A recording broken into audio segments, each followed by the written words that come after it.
युद्ध सुरू झालं तर गुंतवणूकदारांनी काय करावं? मित्रांनो, कालच्या व्हिडिओत मी सांगितलं होतं की इतिहासात युद्धानंतर मार्केट वाढले. कालचा व्हिडिओ खूप व्हायरल झाला, त्याबद्दल सर्वांचे मनपूर्वक आभार. पण खरा प्रश्न आहे, युद्ध सुरू झाल्यानंतर गुंतवणूकदारांनी काय करावं? आज सांगतो 3 स्मार्ट मूव्ह. पहिली, SIP बंद करू नका. आपली पहिली आणि सर्वात मोठी चूक SIP बंद करणं. ज्यावेळेला मार्केट पडतं त्यावेळेला SIP तुम्हाला जास्त युनिट देतं, म्हणजे खालच्या रेटला तुमचं ॲव्हरेजिंग होतं. म्हणजे मार्केट पडलं की आपल्याला मिळणारे नंबर ऑफ युनिट्स हे जास्त असतात, म्हणजे आपण जास्त मोठी संपत्ती तयार करू शकतो. आता मार्केट क्रॅश म्हणजे discount sale. Move 2, panic selling करू नका. लोकांची सर्वात मोठी चूक काय, तर घाबरून सेलिंग करणे. Kargil, Covid, Russia Ukraine war, प्रत्येक वेळेला पहिल्यांदा मार्केट पडलं, नवीन हाय नंतर बनले. जो टिकून राहिला तो जिंकला. Move 3, gradual investment. म्हणजे तुमच्याकडे जर कॅश असेल तर ती एकदम लमसम मध्ये डिप्लॉय करू नका, स्टेप बाय स्टेप इन्व्हेस्ट करा. यालाच म्हणतात स्ट्रॅगर इन्व्हेस्टमेंट स्ट्रॅटेजी. युद्धात घाबरलेले लोक पैसे गमावतात आणि शांत राहणारे लोक संपत्ती बनवतात. तुम्हाला स्मार्ट इन्व्हेस्टर बनायचं असेल ना, तर स्वरा इन्व्हेस्टमेंटशी खाली दिलेल्या नंबरला संपर्क करा आणि अशाच उपयुक्त रील आणि व्हिडिओसाठी स्वरा इन्व्हेस्टमेंटच्या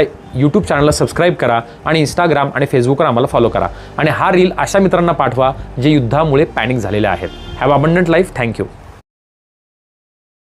युद्ध सुरू झालं तर गुंतवणूकदारांनी काय करावं? मित्रांनो, कालच्या व्हिडिओत मी सांगितलं होतं की इतिहासात युद्धानंतर मार्केट वाढले. कालचा व्हिडिओ खूप व्हायरल झाला, त्याबद्दल सर्वांचे मनपूर्वक आभार. पण खरा प्रश्न आहे, युद्ध सुरू झाल्यानंतर गुंतवणूकदारांनी काय करावं? आज सांगतो 3 स्मार्ट मूव्ह. पहिली, SIP बंद करू नका. आपली पहिली आणि सर्वात मोठी चूक SIP बंद करणं. ज्यावेळेला मार्केट पडतं त्यावेळेला SIP तुम्हाला जास्त युनिट देतं, म्हणजे खालच्या रेटला तुमचं ॲव्हरेजिंग होतं. म्हणजे मार्केट पडलं की आपल्याला मिळणारे नंबर ऑफ युनिट्स हे जास्त असतात, म्हणजे आपण जास्त मोठी संपत्ती तयार करू शकतो. आता मार्केट क्रॅश म्हणजे discount sale. Move 2, panic selling करू नका. लोकांची सर्वात मोठी चूक काय, तर घाबरून सेलिंग करणे. Kargil, Covid, Russia Ukraine war, प्रत्येक वेळेला पहिल्यांदा मार्केट पडलं, नवीन हाय नंतर बनले. जो टिकून राहिला तो जिंकला. Move 3, gradual investment. म्हणजे तुमच्याकडे जर कॅश असेल तर ती एकदम लमसम मध्ये डिप्लॉय करू नका, स्टेप बाय स्टेप इन्व्हेस्ट करा. यालाच म्हणतात स्ट्रॅगर इन्व्हेस्टमेंट स्ट्रॅटेजी. युद्धात घाबरलेले लोक पैसे गमावतात आणि शांत राहणारे लोक संपत्ती बनवतात. तुम्हाला स्मार्ट इन्व्हेस्टर बनायचं असेल ना, तर स्वरा इन्व्हेस्टमेंटशी खाली दिलेल्या नंबरला संपर्क करा आणि अशाच उपयुक्त रील आणि व्हिडिओसाठी स्वरा इन्व्हेस्टमेंटच्या